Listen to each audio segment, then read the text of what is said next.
A'udzubillahi minasyaitonirrajim. Bismillahirrahmanirrahim. In the name of Allah, in the name of mapagpalang hapon sa ating lahat, sa lahat ng membro ng Community Anti-Crime Group.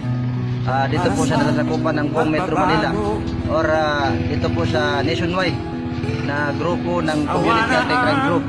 Binabati ko po kayo ng isang maaliwalas na dapit hapon. Sampo na rin, lalong-lalo na po sa ating National Chairman, Engineer Elmer. Kung saan po kayo sa ngayon ay binabati po namin kayo ng isang mapagpalang hapon. Sampo na rin ng inyong pamilya. Lalong-lalo na po sa inyong mga membro dito po sa nationwide. Dito po sa aming grupo dito po sa Taguig Chapter ay inupusan po ang trabaho po namin dito. Kahit na tayo po ay isang voluntaryo lamang, ay hindi po namin iniisip yun. Iniisip po namin kung paano magampanan ng aming mga tungkulin dito po sa nasasakupan ng aming syudad dito po sa Taguig. So ito po, nakita po natin nagsagawa po tayo ng checkpoint for inspection sa lahat ng pumapasok na tao dito po sa ating barangay. Dahil yun po, alinsunod po sa kautusan ng aming mahal na kapitan, Harry Mountain, dito po sa Barangay Maharlika, kung saan po yun po ay mahigpit na ipinagbabawal ang lahat po na pumapasok sa aming barangay. Unang-una po kailangan po magpresenta ng community quarantine pass or yung tinatawag nilang passes para makapasok po sa aming barangay. Pangalawa po, lahat po ng walang mask, pinapatupad din po namin ang no mask, no entry dito po sa aming barangay.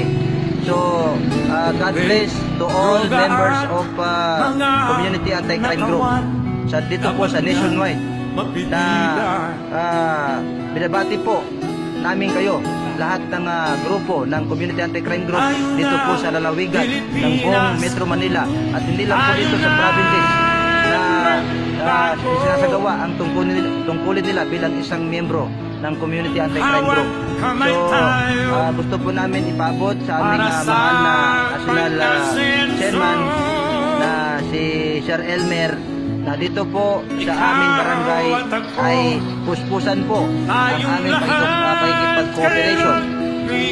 pakikipag-cooperate sa ating barangay sa pangunguna ng aming mahal na chairman, Wahid P. Salik, dito po sa ating barangay. So, ito po, Sir Elmer ay bilang patunay na sincere po kami sa aming pinasukang grupo sa inyo pong organisasyon ng Community Anti-Crime Group. So, muli, binabati namin kayo, lahat ng dito po sa nasasakupan ng aming barangay. Humihingi po kami ng paumanhin. Hindi po ito dahil, hindi po ito ibig sabihin na tinotorture namin kayo. Ito po ay kautusan ng ating Pangulong Duterte, mahal na Pangulong Rodrigo Roa Duterte, na nationwide po ito, international. Ito pong bagong saligang batas na dapat nating sundin. Ito pong tinatawag nilang Republic Act 11332 Section 9 na kung saan ito po ay mahigpit na pinapatupad sa ngayon, kasalukuyan ngayon. Nationwide, international po itong pangyayari na ito. So, muli, binabati po namin kayong lahat.